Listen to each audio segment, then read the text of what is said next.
చాలా సంతోషం.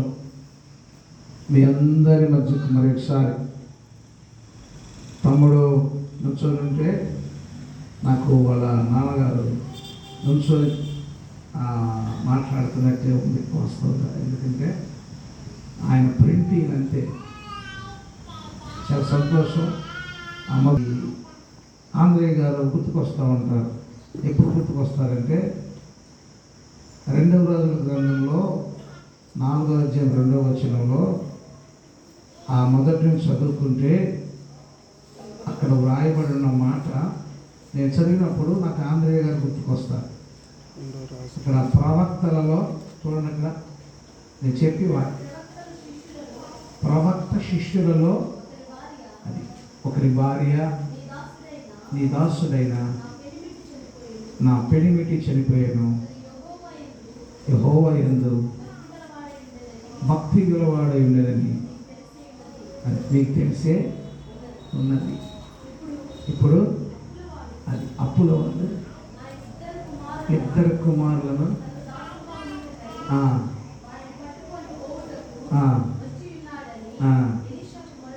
మెట్టగా ఎలీషా, నా వల్ల నీకేం కావాలి, ఏమున్నదో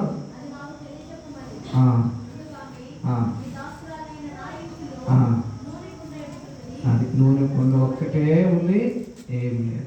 ఈ వాక్యం చదివినప్పుడు అప్పులు అయ్యాడు కదా ఆయన. నేను ఇంకా వాక్యం పోలా కుమార్, ఆయన అప్పులు అయ్యాడు. పోనీ అప్పులు చేసామో, ఇల్లు కట్టాడా కట్లా, ఫ్రిడ్జ్ కొన్నాడా కొనలా, పొలాలు కొన్నాడా కొనలా. దేనికి అప్పులు అయ్యాడంటే దేవుని పరిచర్య చేయటానికి అప్పులు చేశాడు. అప్పులు చేసి పరిచర్య ముగిస్తూ చనిపోయాడు. మరి నాకు తండ్రితో సమానం, మంచి ఆత్మీయులు. మరి మా సేవకుడు కూడా పరిచర్య విషయంలోనే చనిపోయాడు, కానీ మరి వేరే విధంగా చనిపోవాలి. ఆయన కూడా అక్కడ ఆ పరిచర్య విషయంలోనే అప్పులు చేశాడు, చనిపోయాడు. ఈయన కూడా ఈ మందిరం విషయంలో ప్రయాసపడి ప్రభువు చెంతకున్నాడు. ఇప్పుడైతే నేను చెప్తున్నాను, యేసు నామములో ఆయన పరలోక పట్టణంలో దేవుని సన్నిధిలో ఆయనతో పాటే ఉన్నాడు. అదేవిధంగా నిజంగా దేవుని కొరకు అలా జీవిస్తూ ఇప్పుడు మనము సమాధుల దగ్గరికి వెళ్ళినప్పుడు ప్రతి సమాధి మీద ఒక మాట ఉంటుంది. ఏంటంటే క్రీస్తునందు మృతులు క్రీస్తునందు మృతులు అంటే క్రీస్తు కొరకు చనిపోయే వాళ్ళు ఎవరైనా ధన్యులే. తాగుబోతుడు సమాధి మీద అదే ఉంటుంది, తిరుగుబోతుడు సమాధి మీద అదే ఉంటుంది, లోకానుసారం వ్యభిచారం చేసి వచ్చినవాడు సమాధి మీద అదే ఉంటుంది. అది కాదు, ఇది క్రీస్తునందు మృతులు అంటే ఇది ఆయన కొరకు జీవించి చనిపోతే అది వాక్యం. కానీ పనికి మన వాళ్ళందరి మీద పెడుతూనే ఉంటుంది, అది కాదు.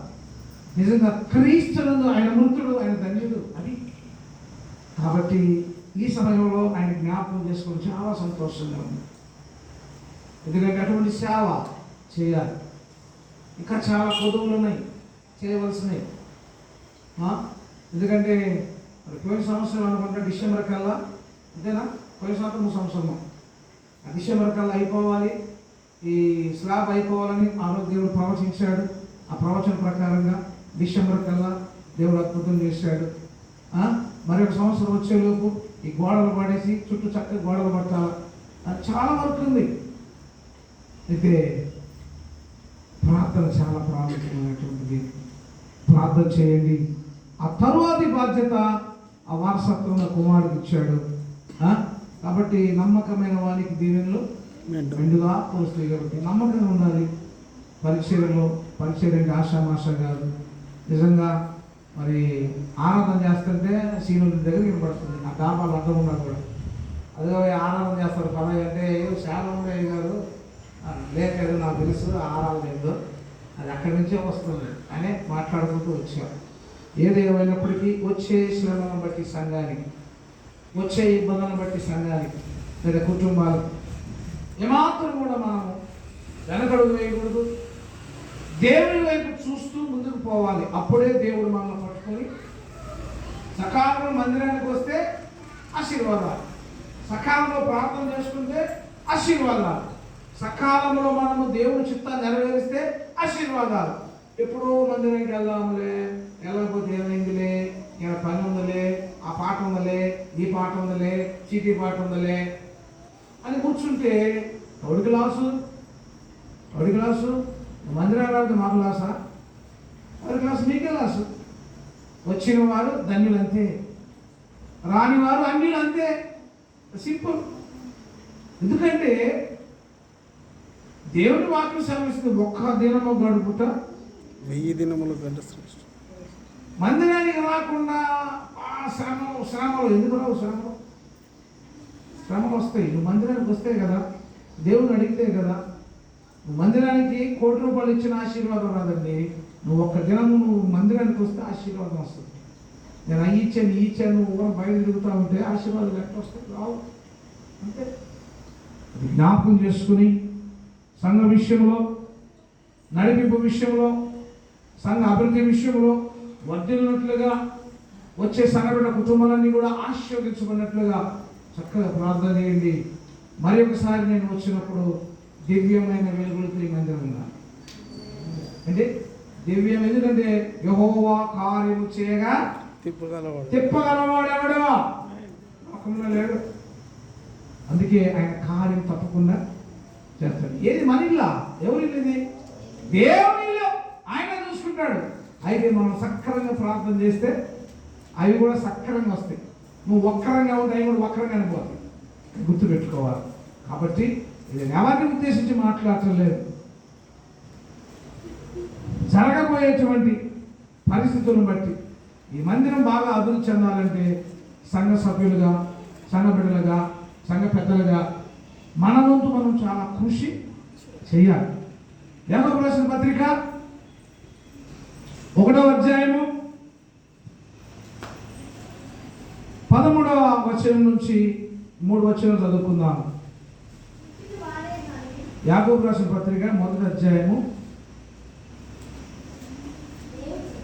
దేవుడు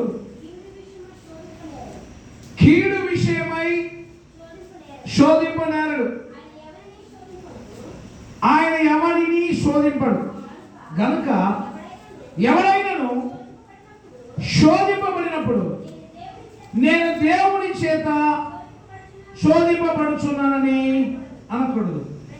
ప్రతివాడును తన స్వకీయమైన దురాశ చేత ఈవబడి మరులు గొప్పబడిన వాడై శోధింపబడును. తర్వాత దురాశ గర్భము ధరించి పాపము కనగా పాపము పరిపక్వమై మరణము కలు. దేవుడు కీడు విషయమై శోధింప ఆయన ఎవరిని శోధింపడు. జ్ఞాపకం చేసుకోవాలి. శోధనలు వస్తున్నాయి, వేదనలు వస్తున్నాయి, ఇబ్బందులు వస్తాయి. రాకుండా ఎట్లా పోతాయి? మనుషులు దాకా ఎవరికి వస్తాయి? ఆలోచించండి. ఇంక ఎంతకాలం మనం దేవుడి మీద మనం నేరం వేస్తాం? చెప్పండి. ఎంతకాలం నేరం వేస్తాం దేవుడి మీద? శోధన విషయంలో మనం ప్రార్థన చేయాలి. ఇంకో చోట ఉంటుంది, శోధన నుండి తప్పించుకునే మార్గం కూడా ఆయనే చూపిస్తాడు, తెలియపరుస్తాడు. అది వదిలిపెట్టి మన సొంత మార్గాలు, మన సొంత ఆలోచనలు, మన సొంత తలంపులతో ముందుకు సాగిపోతూ చేయవలసింది చేస్తా, చేయకూడని చేస్తా, ఇష్టానుసారం చేసుకుంటూ పోతా. మీరేం చేస్తున్నారు? దేవుడి మీద నేరం వేస్తున్నారు. ఒక వ్యక్తి మారాలి మనం అంటాం. ముందు అసలు మనం మారాలి. నేను మారకుండా అనుమానం ఎట్లా? ఎంతమంది భార్యను అనుమానించేవారు ఉన్నారు? ఎంతమంది భర్తల్ని అనుమానించేవారు? ఇంకెల్లకాలం అనుమానమేనా? ఇంకెల్లకాలం ఇంక సూటిపడి మాటలేనా? ఎలా మాట్లాడతారు వాళ్ళు? ఒక వ్యక్తి ఒకవేళ తెలుసో తెలియకో పొరపాటు చేసినప్పుడు ఆ వ్యక్తి మారిన తర్వాత అతను ఫ్రీగా వదిలిపెట్టాలి. అనుమానం లేకముందు అర్ధరైతులు వచ్చిన ఏముండదు, కానీ అనుమానం వచ్చిన తర్వాత ఒక గంట లేటుగా వచ్చినా లేకపోతే ఇంకా ఏదైనా ఆలోచిస్తున్నా, ఎవరి గురించి ఆలోచిస్తున్నావు? నీ మనసు ఏడే ఉందా? ఇంకెక్కడ ఉందా? లేరా అటువంటి వారు? ఆలోచించండి. అది కాదు, ముందు మనం మారాలి. మనం మారితే మన ఎదుటివారు మారుతారు. మనం మారకుండా నువ్వు మారంటే అది మారే ప్రసక్తి కాదు. ఎందుకంటే నువ్వు మారలేదు కాబట్టి అతను మారడు, లేదా అతను మారాడు కాబట్టి ఏం మారడు. కానీ చేయవలసింది చేస్తూ దేవుడి మీద నిందలు వేసే వాళ్ళు ఎంతమంది లేరు? ఆలోచించండి. ప్రేమ దేవుని బిడ్డ, మన పరిస్థితులు ఎట్లున్నాయి, కుటుంబాలు ఎట్లున్నాయి, మన బిడ్డలు ఎట్లున్నారు? ఈరోజు ఎంతమంది భయంకరమైన పరిస్థితుల్లో ఉన్నారు?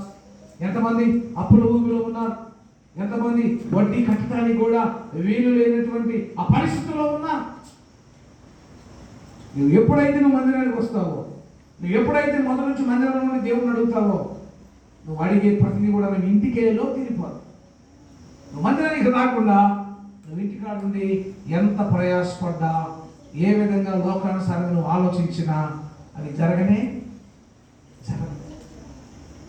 అందుకే యోబు భక్తుడు చెప్తున్నాడు, 4వ అధ్యాయము చూడండి ఒకసారి. 4వ అధ్యాయము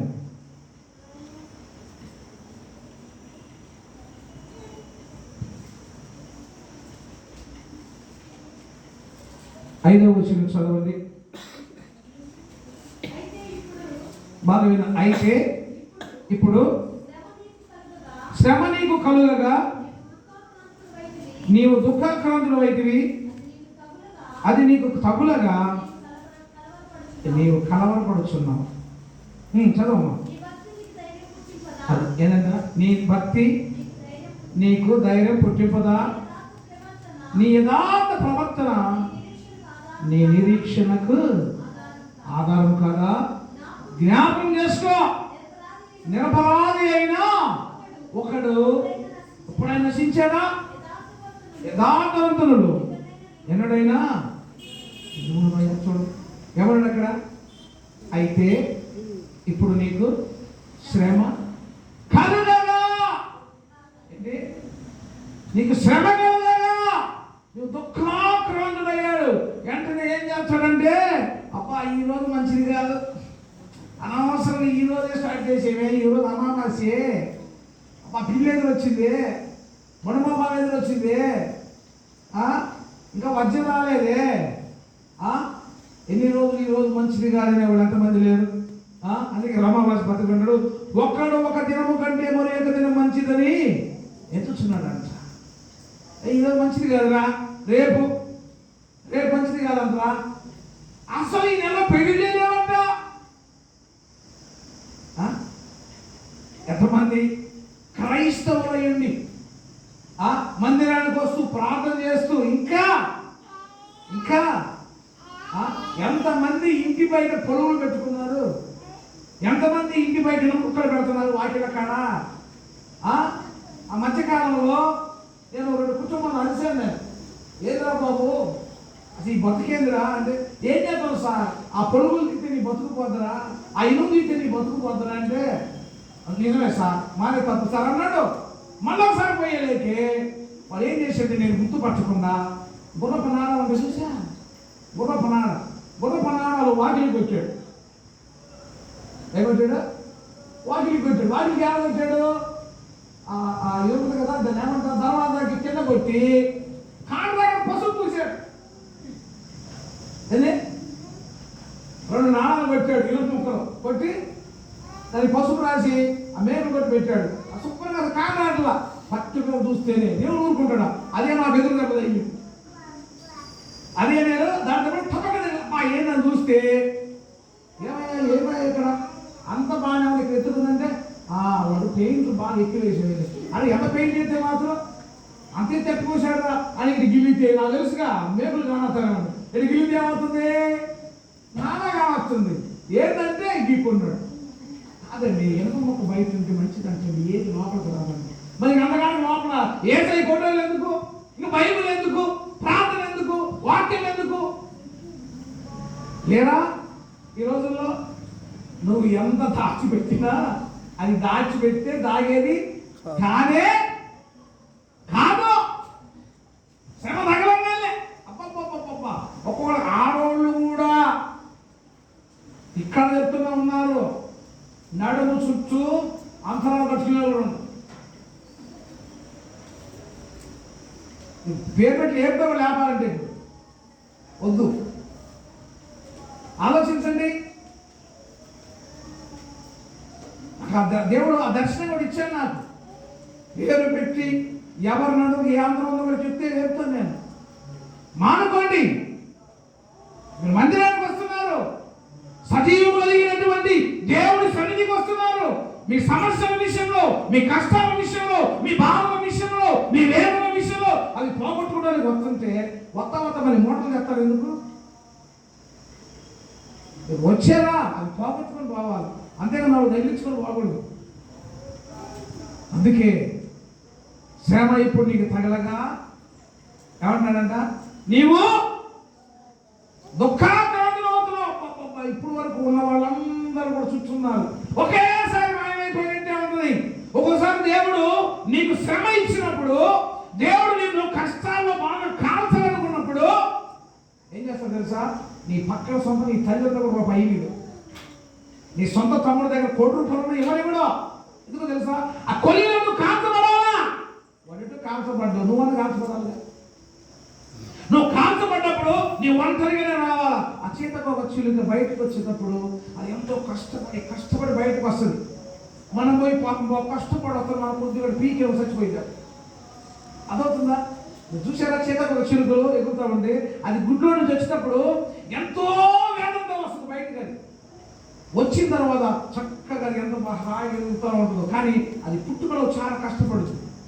మనం కనుక కష్టపడుతుంది కానీ కొంచెం ఆ గుడ్డు కనుక అట్లా ఉన్నాం అనుకో వెంటనే చచ్చిపోయింది. దేవుడు దానికి పెట్టింది ఏంటంటే ఆ శ్రమలో నుంచి రావాలా. మనం కూడా ఆ శ్రమల నుంచి రావాలా.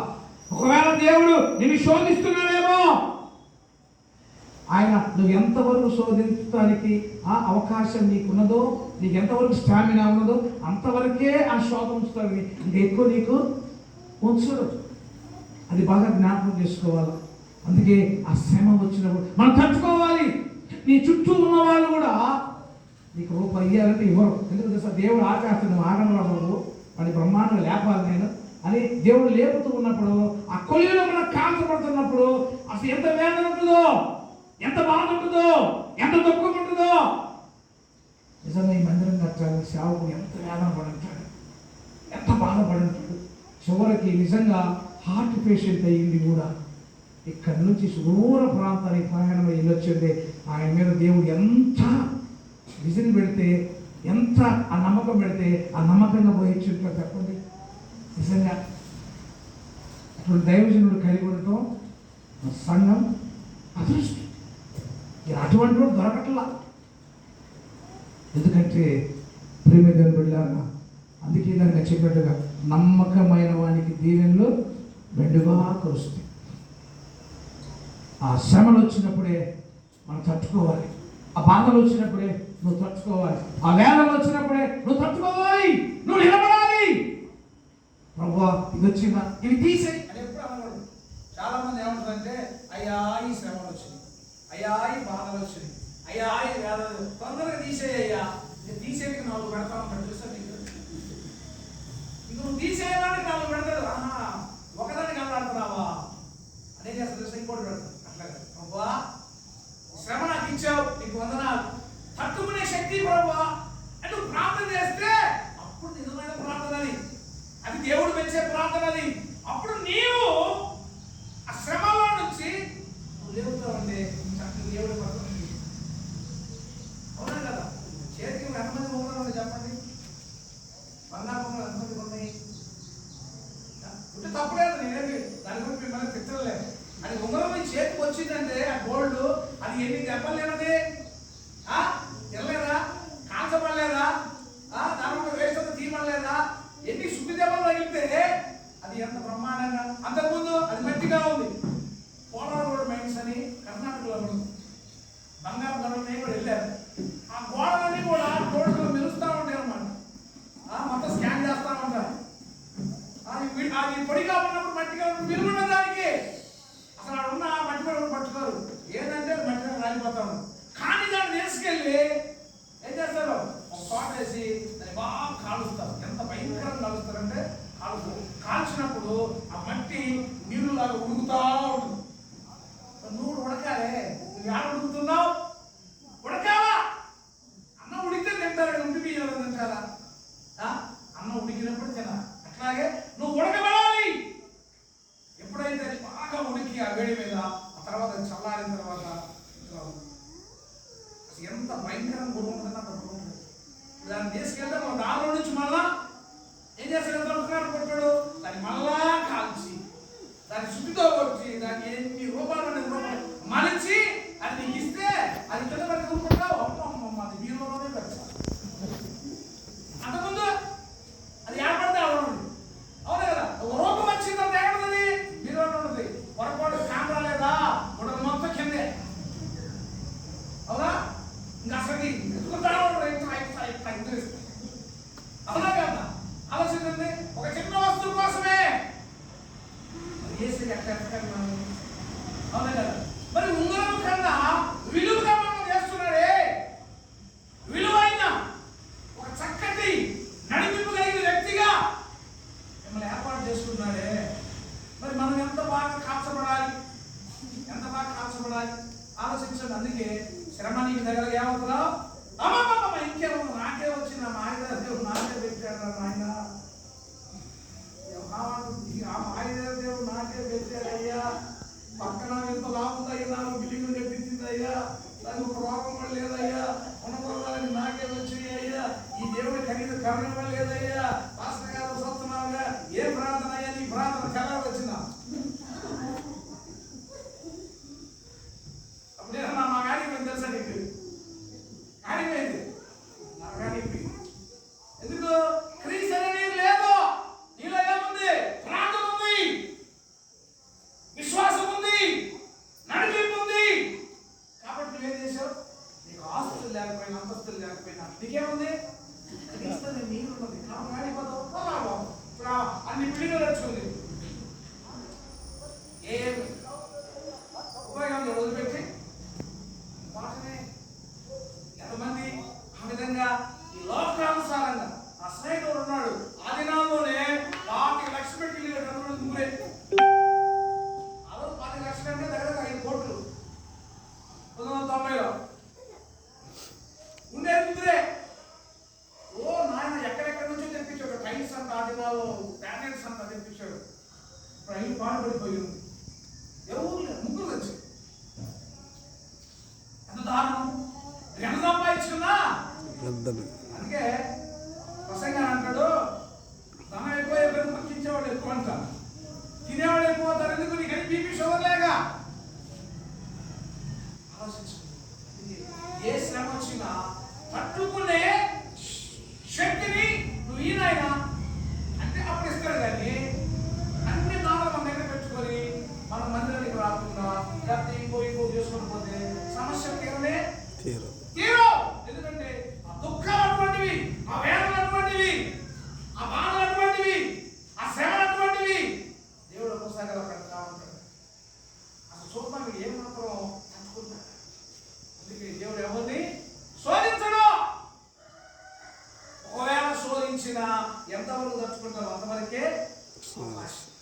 అందుకే అన్నాడు, ఇప్పుడు శ్రమ తగలగా నువ్వు దుఃఖక్రమంలో అవుతున్నావు, తగలగానే కళ్ళ పడుతుంది, ఇంకేమన్నా బాబు నాకే వచ్చింది. తర్వాత ఏమన్నా ఒకసారి చదవండి. తర్వాత ఏముంది? అది నువ్వు భక్తిగా ఉన్నావుగా,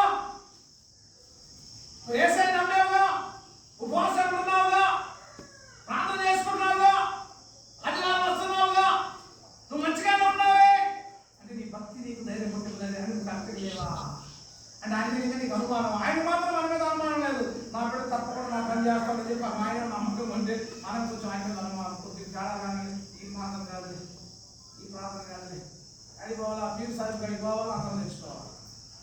మంచి ఒక సేవకు తయారు ఎక్కడది మనోడు కూడా తెలుసు. అక్కడ కొమ్మరావు ప్రార్థన చేసి సిలువ వేస్తాడు. దెబ్బ పోతే అంటే ప్రార్థన చేసి వెళ్ళి సిలువ వేయించుకోవాలండి ఆయన దగ్గర. మనం కూడా తయారై వందనాలు అయిపోయింది. వెళ్ళిపోతుంది వస్తుంది మన భక్తి. అందుకే ఈ భక్తి నీకు ధైర్యం పుట్టించాలి. భక్తిగానే ఉన్నావు కదా, నీ భక్తి మీద నీకు ఎందుకు అనుమానం? నువ్వు భక్తిగానే ఉన్నావు కదా, నీ భార్య మీద నీకు ఎందుకు అనుమానం? ఇంకెంతకాలం దొరుకుతారు? ఇంకెంతకాలం సాగిపోతారు? ఇంకెంతకాలం అప్పుడప్పుడు కొట్టుకుని వస్తారు? రాత్రి 35 లక్షలు అప్పు ఇచ్చాడు దేవుడు. ఈ యొక్కంతా, ఈ వేదన అంతా ఆ దృష్టిలో చిన్న. అందుకే అక్కడ చూడమ్మ ఒకసారి ఒకసారి కింద తర్వాత ఈ యథార్థ ప్రవర్తన ప్రవర్తన బాగానే ఉందిగా అంటే నిరీక్షణ ఎదురు చూడాలి, ఎదురు చూడాలి. దేవుడు ఒక శ్రమ నీ మీద పెట్టాడంటే దేవుడు నీ చుట్టూ ఉన్న వాళ్ళందరూ కూడా అసలు నేను శ్రమ పడేటప్పుడు మా తల్లి నా పంటలు అన్నం తిన్నామని అన్నా అప్పుడు ఎనిపించుకోవాలి. మరి మంచి మంచి ప్రార్థన పర్వాలు మామగా ఈరోజు నేను ఎవరైతే చేస్తానంటే మా అమ్మ ప్రార్థనే.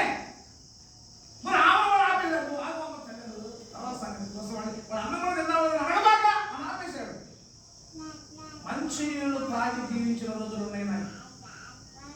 ఇంట్లో అన్నం లేక బియ్యం లేక భార్య గర్భవతిగా ఉంటే నిండు సురాగా ఉంటే కనీసం రూపాయి తీసుకెళ్ళి ఇది కొనుక్కు తినంతానికి రూపాయి లేక మంచి నీళ్ళు తాగిన రోజులు ఉన్నాయి. నేను మంచి నీళ్ళు తాగి ఆ బియ్యం తీసుకొచ్చి వండి పెట్టిన రోజులు ఉన్నాయి. నేను బయట తినొచ్చేదాన్ని. ఎంత శ్రమ తెలుసా, ఎంత వేదన తెలుసా? అటువంటి దినాల్లో దేవుడు నన్ను తెలుసా, ఆ తల్లి నన్ను అమ్మ అయ్యా డబ్బులు ఉన్నాయి అనలేదు, అమ్మ తిన్నామా అనలేదు, ఏం రైలు పోయి కూడా చూసుకోవట్లేదు, అసలు తిన్నా లేదు కట్టేస్తాడు. కాబట్టి మన పక్కన వాళ్ళే కట్టేస్తాడు. ఎందుకు తెలుసా? మన మీద ప్రత్యేక దృష్టి ఇచ్చాడు. మనం లేవనెత్తబడాలి. ఈ సంఘం లేవనెత్తబడాలి. దైవజనుడు ఏ ఆలోచన అయితే ఈ సంఘం మీద ఉన్నదో, మందరం ఏ విధంగా కట్టాలనుకున్నాడు, తన కుమారుని ఏ విధంగా సేవ నిలబెట్టుకోవాలనుకున్నాడో, తన కుటుంబాన్ని ఏ విధంగా వాడుకోవాలని ఆయన ఆలోచన ఉన్నాయో ఆ ఆలోచన నెరవేరాలంటే ఎన్ని శ్రమలు వచ్చినా మీ సంఘములో మీ సంఘ సహవాసంలో మంచి నడిపింపు ఉండాలి. ఇవన్నీ లేకుండా ఎవరి వాడు ఇష్టానుసారమైన ఆలోచనతో ముందుకు వెళ్ళి మీరు ఇష్టానుసారంగా చేసుకుంటే పనులన్నీ కూడా ఇష్టానుసారంగా ఎంతమంది ఆలోచించు. అందుకే కింద చక్కటి మాట ఒక్కసారి చదువున్నా, కింద జ్ఞాపకం చేసుకో. నిరపరాధి అయిన ఎప్పుడైనా కదా దేవుల్లో ఉన్నవాడు నిరపరాధివే. ఒకవేళ నువ్వు తెలిసో తెలియక తప్పు చేసినా పాపం చేసినా దేవుడే క్షమిస్తే నువ్వు నేను ఎవరు క్షమించుకుని ఉండడానికి. చాలా మంది మారాడు, మంచిగా వచ్చాడు, చక్కగా నడుచుకున్నాడు, దేవుడు క్షమించి వాడిని బ్రహ్మాండంగా నేర్పిస్తుంటే ఇంట్లో ఆడవాడు ఏం చేస్తారంటే ఇంకా ఏదో చేస్తున్నాడు, ఇంకా ఏదో చేస్తున్నాడు, ఇంకా ఏదో ఉన్నది. సార్ కని పెట్టాలా, సీసీ కెమెరాలు పెట్టాలా. ఎన్ని కెమెరాలు పెట్టినా ముందు ఆయన మన ఇంట్లో కెమెరా పెట్టాడు. ముందు ఆ కెమెరా చూపుతో జాగ్రత్త. అర్థమవుతుందా? ఎప్పుడైతే నీవు నమ్మకంగా ఉంటావు దేవుని దగ్గర, అప్పుడు నువ్వు ప్రార్థన చేయగల ఎక్కడిపోతుంది, అక్కడ నుంచి నువ్వు చేసే ప్రార్థన ఏదైతే ఉందో దాన్ని సరి చేస్తావు. అవును కదా? ఇప్పుడు నేను నీకు ఫోన్ చేశాను అనుకోండి, మనతో మాట్లాడుకున్నట్టే ఉంది, కానీ వాస్తవం మనతో మాట్లాడదు. ఎక్కడికి పోతుంది ఫస్ట్? అది నా దగ్గర శాటిలైట్ కాడికి నీకు అడిగి రావు. అవునా కదా? మనం చేసే ప్రార్థన అడిగి పోవాలా, ఆయన దగ్గరికి పోయిన తర్వాత ఇక్కడ లాస్ట్కి పోవాలా, అది జ్ఞాపకం చేస్తుంది. అందుకే నిరపరాధి అయిన ఎప్పుడైనా నశించాడా? యథార్థవంతుడు ఇక్కడ నిర్మూలమై నువ్వు యథార్థం ఉండు, నువ్వు నిరపరాధిగా ఉండు. ఒకటే శ్రమ అయ్యా మా చూడండి 5 వారాలు ఉండి ఒకసారి యోగ 5 వారం మాట్లాడుతున్నాం దేవుడు ఈరోజు మీతో. అది కదా 5వ వారం వచ్చింది. శ్రమ ధూళిలో నుండి పుట్టదు, శ్రమాన్ని తెలుసుదంట, దూరిలోని పుట్టదు, బాధ భూమిలో నుంచి మడవదు, నిప్పు రవ్వల పైకి ఎగురినట్లు మనుషులు శ్రమానుభవం. ఇప్పుడు ఆలోచించాలి అమ్మా, ఈ లోకానికి ఎందుకు పంపిస్తున్నాడమ్మా? హ్యాపీగా కాపులు తిరగటానికి. ఈ లోకానికి ఎందుకు పంపిస్తున్నాడమ్మా? పొలాలు కొనుక్కోవటానికి. ఏమ్మా, ఈ లోకానికి ఎందుకు వస్తున్నాము? మనం మంచి మంచి చీరలు కట్టుకొని పండుగ రోజు భర్తను ఏడిపిస్తూ 200 చేత సరిపెట్టుకోకుండా నాకు 2000 చీర అయితేనే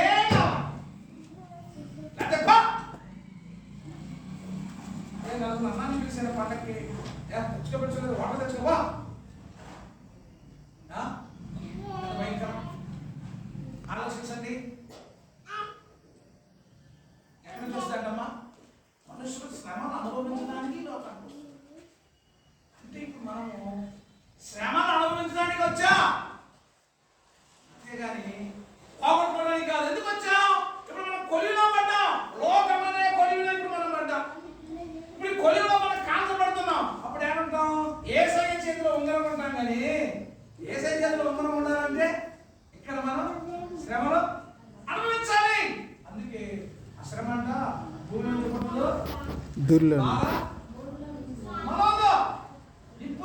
పైగా అంటే ఏంటి? నీ జీవితంలో నీ జీవించే జీవిత కాలంలో శ్రమలు ఎప్పుడైతే ఎవరు తెలియదు. అవి వక్తే రెండు ముందుగా దాక్కుంటారు కదా. అందుకే ఎప్పుడు మీకు తెలుసు ఎక్కడ పోయి ఉన్నామో బాగా తెలుసు. ఎక్కడ పోయి ఏమైందంటే పై దగ్గర కూర్చున్నప్పుడు విప్లవాలు అక్కడ పని దగ్గర పడుతుంటే ఏం చేస్తారమ్మా ఏం చేస్తాను మీకు బాగా తెలుసు. కొంచెం దూరం ఉంచారు. అవునా కదా?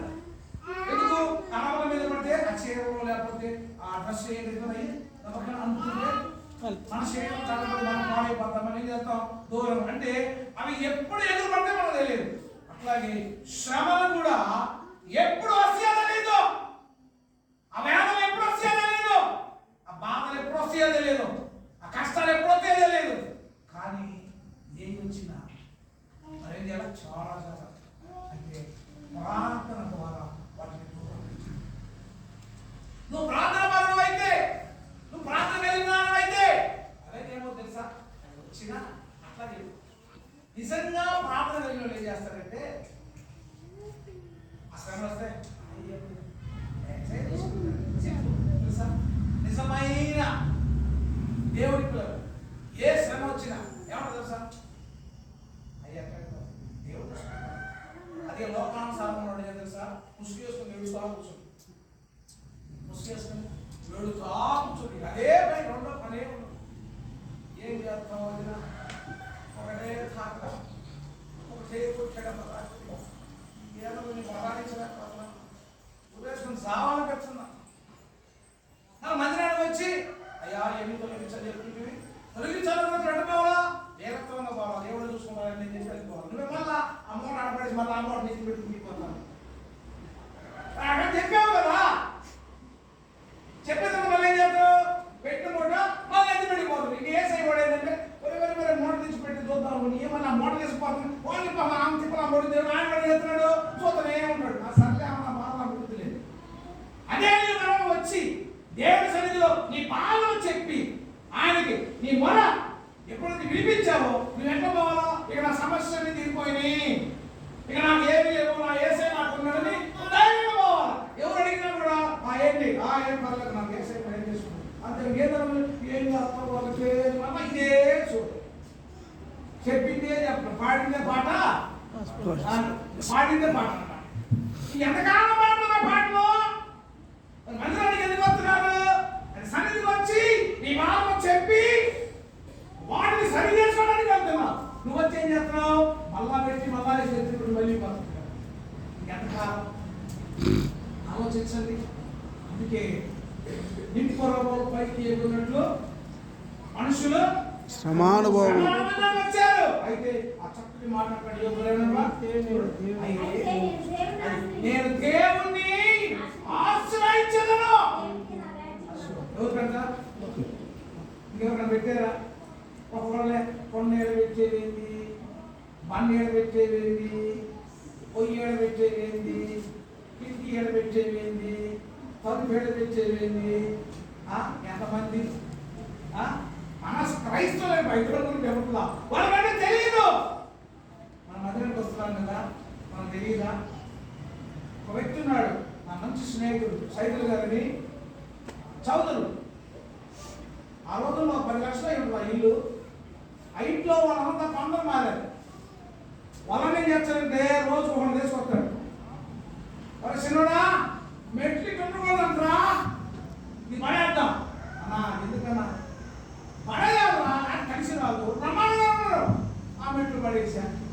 గోడ పడేసా, ఆ తలుపు పడేసా, ఆ కిటికీ పడేసా, చివరికి 10 లక్షల డాబా పందిరి అయిపోయింది. ఏమైపోయింది? పందిరి ఆ? పందిరి నాకు మీకు దరిద్రం ఏం కావాలా? ఇప్పుడు దరిద్రం ఎవడంటే వాస్తు చెప్పేవాడు దరిద్రుడు. పెట్టాడు వాస్తు చెప్పేవాడే దరిద్రుడు. ఇప్పుడు ఆ దరిద్రుడు తెచ్చుకున్నాడు. 10 లక్షలు ఇంటికి ఏం చేశాడు? పందిరి చేశాడు చివరికి. ఇప్పుడు ఎడుగొట్టినా ఎలుకలు, పందికొక్కులు, పాములు, ఇంకేముంటాయి చెప్పండి ఆ ఇంట్లో? ఎడుగొట్టినా ఇటు ఎలుగు వచ్చింది, మన ప్రార్థన చేద్దాం పోతుంది, ఇటు 10 పరిగెత్తుతుంది, ఇటు పిల్లి పరిగెత్తుంది. ఇటువంటి గృహాన్ని ఎట్లా చేసుకుంటున్నాం చెప్పండి? ఈ వాస్తు తీసేయండి. అందుకే సోది చెప్పామని ఏం చెప్పాడు? రాళ్ళతో పట్టండి రా అని. శకునాలు చెప్పామని ఏం చేశారు? రాదు. మరి మనం ఎందుకు ఇంకా శకునాలు పోతున్నాం? మరి శకునాలు, ఈ అమావాస్యలు, ఈ పౌర్ణాలు పెట్టుకుంటే శ్రమ నాకు ఏమవుతుంది అమ్మా చెప్పండి? అమావాస్య అంటే అతి పరిశుద్ధమైనది, పౌర్ణమి అంటే అతి పరిశుద్ధమైనటువంటిది. దేవుడు ఏర్పాటు చేసుకున్న నిర్ణయ కాలాలు, పండుగలు. అమావాస్య కొమ్ములు అన్నాడు, వదలన్నా లేదా? మనలో కొమ్మి అడుగుతున్నారు చెప్పండి. మధ్యాహ్నం ఒకరు కొమ్ముతున్నారా? కొమ్ముతుంటే పాట పాడుతున్నారు ఎవరన్నా చెప్పండి? ఎంతసేపు నా పాడి పాడి పాడి పాడి అలసిపోవాల్సిందే.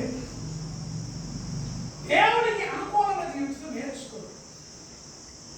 అంతేగాని ఇవన్నీ మనం లోకానుసారంగా వెళ్ళామంటే మన జీవితం నాశనం. అర్థమవుతుందా? మీరు ఫారెన్లో చూడండి, అసలు వాడి ఇంటికనో వాడి తోటికి అసలు సమన్వయం ఉండదు. ఒకవాడికి ఇటు ఉంటుంది, ఒకవాడికి ఇటు ఉంటుంది. వాడు అనుకూలం కట్టుకుంటారు కానీ ఇది చూడాలా అది చూడాలి, ఇది కట్టుకోవాలి. అర్థమవుతుందా? అర్థమవుతుందా? ఏమా వాళ్ళ ఇష్టానుసారం పెట్టుకుంటారు, ఆశీర్వదించుకుంటారు. ఏం తెలుసా? దేవుడి మీదే ఆధారపడతారు. మనము కాసేపు దేవుడు అంటాం, కాసేపు పాడగానే మంత్రాలు మంత్రాలు తంత్రాలు, నిమ్మకాయలు, కొబ్బరికాయలు, మధ్య రంగురంగులు, ఇదే మధ్య రంగురంగులు కొబ్బరికాయలు, రంగురంగులు దారాలు. అసలు ముందు సతీష్ అని ఉందన్నాను పనికి మాలి. ఇదే ఆ బ్యాండ్ ఒకటి తయారు చేశాడు. ఇక్కడ ఇది వాక్యం పెట్టింది, అందరూ తగిలించుకున్నారు. ఇది అన్నకాడ కొన్నానయ్యా, ఇది ఒట్టు పెట్టుకున్నాను, బయట ఏముందా? అర్థమవుతుందా? ఈ మధ్య ఆ షర్ట్లు కానీ లేకపోతే డ్రెస్ ఉన్నప్పుడు దానికి ట్యాగ్ వస్తుంది, రేట్ ఎంత, నల్లదారు. ఇప్పుడు ఈ మధ్య అది పెట్టుకున్నారు. ఈ మధ్య చూసారు ఎప్పుడన్నా? ఏంటంటే ఇది డ్రెస్ కొంటే ఇది వచ్చిందన్నా, అది రేటు తీసేది పెట్టుకున్నానన్నా. అవసరమా? ఆలోచించండి. ఎందుకు చెప్తున్నానండి ఈ మాటలు? లోకానుసారంగా మీరు ఉన్నప్పుడు, లోకానుసారంగా మీరు నడిచినప్పుడు మీ బ్రతుకు ఇంకెప్పుడు మానవుతారు. దేవుడు భక్తులు మాట్లాడుతున్న ఈరోజు మీకు అయితే నేను ఏమన్నాడు? దేవుడిని ఆశ్రయించదును, ఎన్ని శ్రమలు రాని, ఎన్ని బాధలు రాని, నేను దేవుడిని ఆశ్రయిస్తా. ఒకసారికి వానా సన్నిధికి వచ్చావా, దేవుడికి చెప్పావా, ఈ సమస్య ఆయన తీసేస్తాడు. అది నేను దేవుడిని ఆశ్రయించగలను. నా వ్యాఖ్యలు అంటే నా బాధలు, నా కష్టాలు దేవునికే అప్పచెప్తా అన్నాడు. ఇంకెవరైనా అప్పచెప్తావా? నీ స్నేహితులు ఎవరు చెప్పినా ఉపయోగమే. అవునా కదా? చెప్పుకోవాలి. ఎప్పుడు? కొన్ని విషయాలు, కొన్ని సందర్భాలు చెప్పుకోవాలి. ప్రతిదీ పోయి చెప్తామని ఏమైంది? ఇంత నోట్ అయితే వాళ్ళ దగ్గర ఎప్పుడో పక్క పడతారు ఊళ్ళో. ఏమైంది? అప్పుడు దాకా నువ్వు నమ్మకంగా పోయి వాడు చెప్తా ఉంటావు, వాడు ఇన్ని బాగు చేసుకుంటాడు. రేపు పొద్దున ఏడో తేడా వచ్చినట్టు వీడు మొత్తం తీసుకెళ్ళి అక్కడ ఊళ్ళో ఒక్కసారి మైకి పెడతాడు. ఇక ఆ మైకి పెట్టినప్పుడు హోటల్ కాడ అయ్యేకోవాలా, ఏమంటే పొంగులు గారు అయ్యేకోవాలా, ఆయన తంతగా ఆమె తంతగా గోదేశం నీడే. ఎవరు చెప్పాలా? ఎవరు చెప్పాలా? మనుషులను ఆశ్రయించడం కంటే, రాజు నమ్ముకున్న కంటే యెహోవాను ఆశ్రయించటం మేలు. మేలు. నువ్వు దేవుడు చెప్పుకోవాలా. దేవుడు చెప్పుకోకుండా ఎవడు చెబుతావు? నువ్వు సాతాను అడిగి చెబుతావు. వాడు కోపు చేసి ఏం చేస్తున్నాడు? మనం ఒకేసారి బాగా పడుతున్నాడు. ఎంతమంది ఆ విధంగా ఉన్నారు? ఆలోచించండి. పిల్లారా, ఇంటికి దేవుడిని ఆశ్రయించదను, ఆ వ్యాజ్యమును ఆయనకే అప్పచెప్తున్నాను. తర్వాత ఎందుకు తెలుసు ఆయన ఎంత గొప్పవాడు? ఆయన పరిశోధన అద్భుతాలని అది పరిశోధించడానికి కూడా అసలుకి మన అంటాడు. అందుకే ఆయన యోగంటాడు, నువ్వు ఈ భూమిని ఏదో శూన్యంలో తీసావు కదయ్యా, నీవు నన్ను కడుగు చేసిన వెలువడిగా నేను గ్రహిస్తే నాకు భయం వస్తుంది.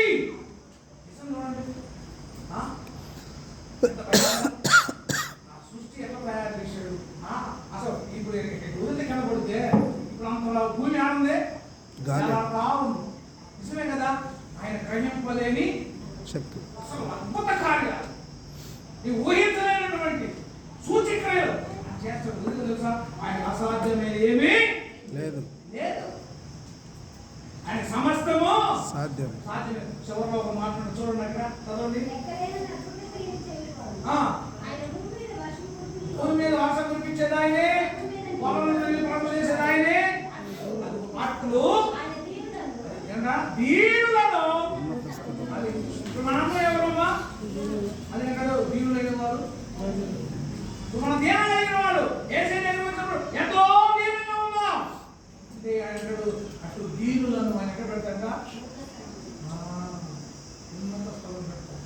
ఎప్పుడైతే దీనత్వం కలిగి ఉంటావు, నీవు ఎప్పుడైతే దీనత్వం నమ్మకత్వం కలిగి ఉంటావో ఆయనగా నిన్ను చక్కగా ఎత్తైన శిఖర కూర్చోబెడతాడు. ఎప్పుడు శ్రమం తెచ్చుకున్నాడు, బాధలు తెచ్చుకున్నాడు, వేదన తెచ్చుకున్నప్పుడు, ప్రతి సమస్య విషయంలో నువ్వు దేవుణ్ణి అడిగి ఆశ్రయించినప్పుడు దేవుడు నీకు గొప్పగా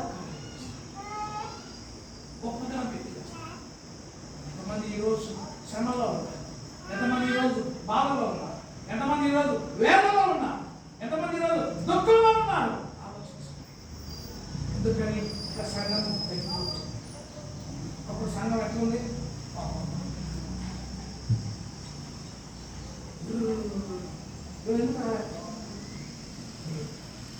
హిమానుడు లేనప్పుడు ఏమవుతుంది, నడిపింపే నాయకుడు సార్ లేనప్పుడు ఏమవుతుంది. కానీ దేవుడు ఏం చేశాడు, వారసత్వం దేవుడు ఏమి తీసివేయలేదుగా, ధృవీకరించలేదుగా. దేవుడు చేశాడు, వారసత్వం ఇచ్చినప్పుడు వారసుని తగినట్టుగా ముందుకు వెళ్ళాలి. చిన్నవాడైనా పెద్దవాడైనా దైవజనుడు మీకు తండ్రి, అందులో ఏమాత్రము అనుమానము లేదే లేదు. సంఘ విషయాల్లో ముందున్నారు, దేవుడి సేవ విషయంలో ముందున్నారు, సహవాసంలో ముందుండాలి, ప్రార్థనలో ముందుండాలి, మాటల్లో ముందుండాలి. ప్రతి విషయంలో మీరు ముందున్నప్పుడే అది ముందుకు సాగుతుంది. ఎందుకంటే కాపరి నమ్మకంగా ముందుకు తీసుకెళ్ళారు. ఎందుకంటే దేవుడు వాక్యం ఉంది, నేనే కనుక దైవజనుడు పెడితే 50 మంది ఏమన్నా, ఈ 50 మంది చనిపోరు, అగ్గి చేత కాల్ చేయబడు కాకుండా నేను వచ్చిన 50 మంది ఏమయ్యారు, చనిపోయారు, కాల్చబడ్డారు. మళ్ళా 50 మంది ఏమైపోయాడు. ఆయన ఊపేసినప్పుడు ఆయన కూర్చున్నాడు. దైవజనుడా రాను రా రాజుగా గుర్తున్నాడు ఆయన దైవజనుడు. అయితే నేను దైవజనుడు అయితే మీ 50 మంది కూడా కాలిపోయారు. ఆ 50 మంది ఎంతమంది వెళ్ళారు, 100 మంది. 100 మంది. మళ్ళా ఇంకో 50 మంది పైన డౌట్ వేసిన ఆయన ఆ 50 మంది కొద్ది వాళ్ళు తెచ్చారు, వీళ్ళు తెచ్చారు, మనకు కూడా ఏదో వచ్చిందని చెప్పి, అయ్యా మా ప్రాణం నీ తచ్చు ఉండని ఆయన అన్నప్పుడు దేవుడు ద్వారా ఆయన.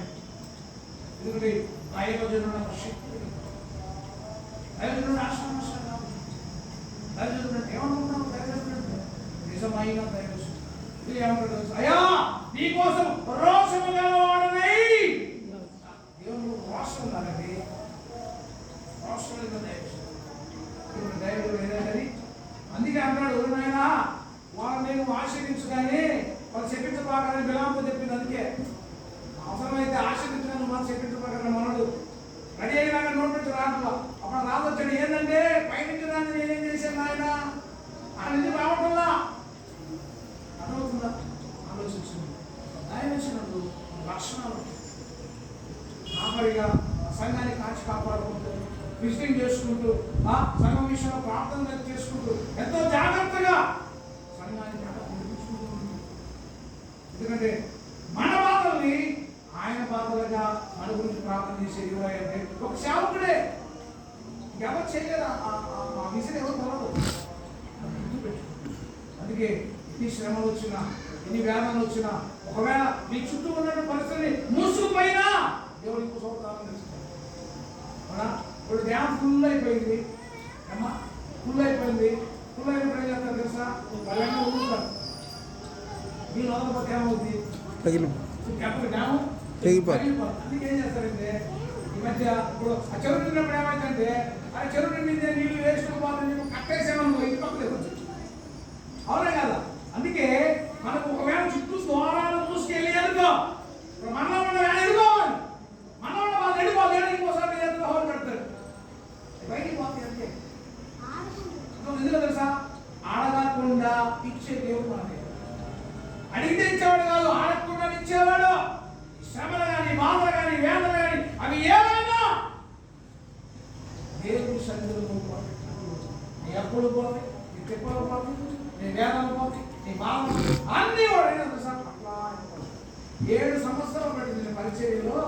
నేను సేవకుడు కావడానికి ఈ రోజుల్లో 1 yearలో సేవకుడు అయిపోతాను. ఏమైనా చేస్తాను పోయి ఈ మధ్య 6 నెలలు పాస్టర్ ట్రైనింగ్ అని పెడుతున్నారు. ఈ మధ్య 3 నెలలు పాస్టర్ ట్రైనింగ్ అని పెడుతున్నారు. 3 నెలలు పాస్టర్ అయిపోయాడు, 6 నెలలు పాస్టర్ అయిపోయాడు. నేనైతే 7 సంవత్సరాలు పట్టినా. 7 సంవత్సరాలు నేను ట్రైనింగ్ చేశాను. 7 సంవత్సరాలు మా బిషప్ గారి దగ్గర ఉన్నా. 7 సంవత్సరాలు ఆయనతో నమ్మకమైన వారిగా ఉన్నా. అర్థమవుతుందా? 7 సంవత్సరాల తర్వాత దేవుడు నడిపించాడు తెలుసా? 7 నెలలు మనకు పిండాడు. ఉంటుంది అక్కడ నేను పిండి ఎక్కడుంది అక్కడ పిండితే చివరికి చావటానికి కూడా వెనకాడుకు వేయలేక పోతే పోయింది కదా అనుకున్న రోజుల్లో కూడా ఇది దేవుడు నాకు పెట్టిన పరీక్ష. ప్రభువా, ఇది నీవే నాకు ఇచ్చావు కనుక దీనిలోని తప్పించమని నువ్వే నాకు చూపించాలి. మొత్తం నన్ను పరీక్షిస్తున్నావు, నాకు అర్థమైపోయింది. ఇది తచ్చుకునే శక్తి ప్రభా నాకు అన్నప్పుడు దేవుడు ఆ దినం నుంచి ఇంకా బలాన్ని ఇచ్చి ఆ 7 నెలలు ఎప్పుడైతే ఆ శాపం అనుభవించి ఆ పట్టకపోయానో ఆ రోజు నుంచి ఆశీర్వాదాలే ఆశీర్వాదాలు. ఎప్పుడు తెలుసా? వాటన్నిటినీ నేను జయించుకున్నప్పుడు. నువ్వు జయించాలి, నీ సమస్యను జయించాలి, నీ వేదన జయించాలి, నీకున్న అప్పులు నువ్వే జయించాలి. అప్పులు చేసేవాడు కోసం చేసేవాడు. పాస్టర్ గారు సీటీ పాటలు ఉంటావు, సీటీ పాట నీకు దండం. ఆ సీటీ వద్దు, ఆ పాట వద్దు. ఎందుకు నాకు అవసరమా చెప్పండి? ఎంతమంది సీటీ పాటలు అప్పులు అవుతున్నారు? ఎంతమంది అనేక లోకానుసారమైన వాటి గురించి తీసుకుని అప్పులు అవుతున్నారు?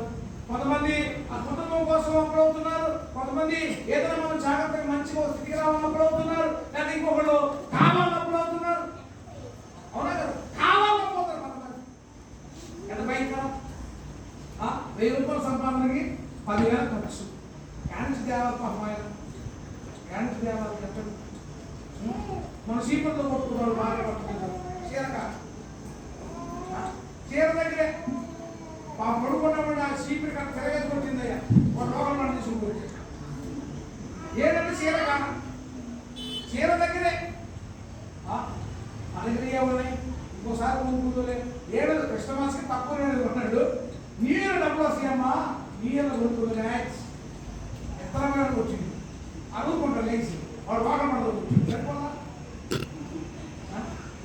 ఇట్లా కొంతమంది ఏం చెప్తారంటే ఈ పాత్ర ఎందుకులే, ఏది గట్టిదో టెస్ట్ చేసి, వాడు అప్పులే తీసుకుంటారు. ఏది గట్టిదో టెస్ట్,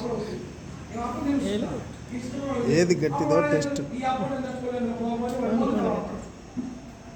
అవునా కదా?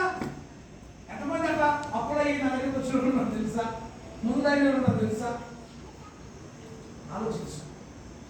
దేవుడు ఎవరిని శోధింపు. అవునా కదా? మరోసారి చదవాలి. దేవుడు ఎవరిని చదవండి. యాకోబులో ఉంది కదా,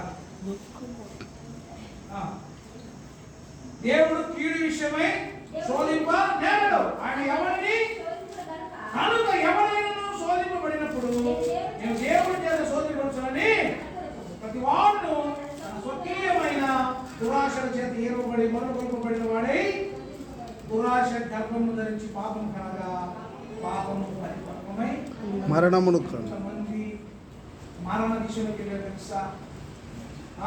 ఎంతమంది నేను చూడగా అసలు దేని పనికిరాను, రూపాయి కూడా లేకుండా పక్కన దగ్గరికి వెళ్ళి రూపాయి అనుకున్న కోటీశ్వరుడు ఏదైనా అంటే ఆ స్థలం ఇచ్చేసి నాకు ఎంత ఇస్తావు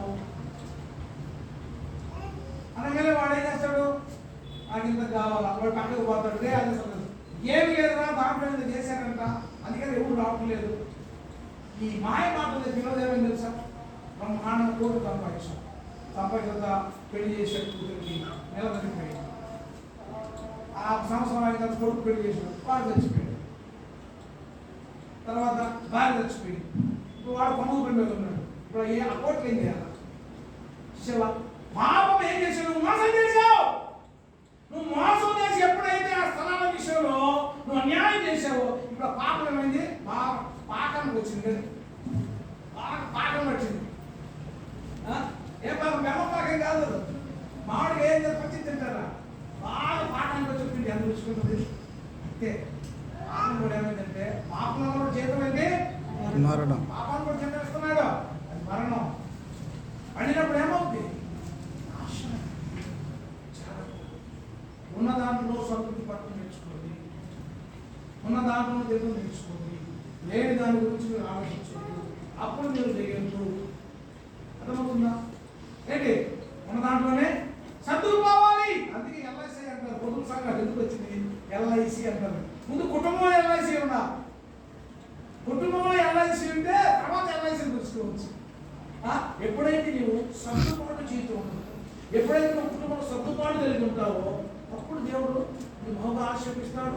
ఆ ఉన్న దాంట్లో చక్కగా ఒకప్పుడు మా శిష్యుడు ప్రేరణ ఉన్నాడు.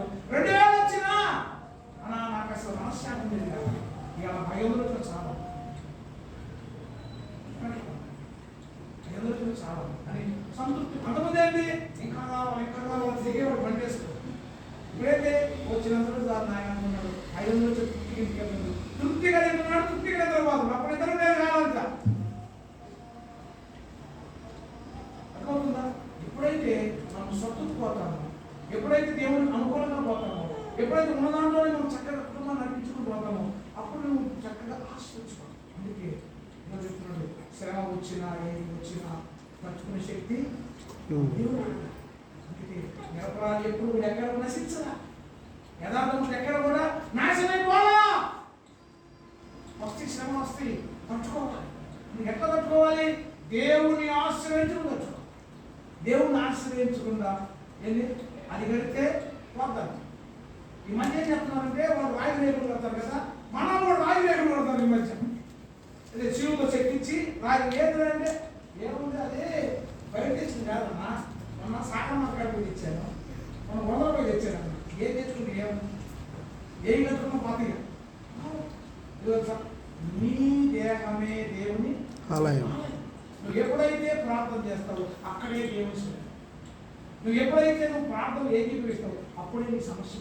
అందుకే చేపట్టి సమస్య విషయం ప్రార్థన చేసుకోవడం. దేవుడు నీ అప్పుడు తీసుకొస్తాడు. దేవుడు నీ సంఘాన్ని బ్రహ్మాండంగా కడతాడు. దేవుడు అద్భుతంగా నీ సంఘము వడ్డీలో చేస్తాడు. ఇంకొకసారి వచ్చినప్పుడు దేవుడు ఈ మందిరాన్ని పూర్తిగా కట్టి దీని ప్రారంభోత్సవం జరిగించుకుంటాడు.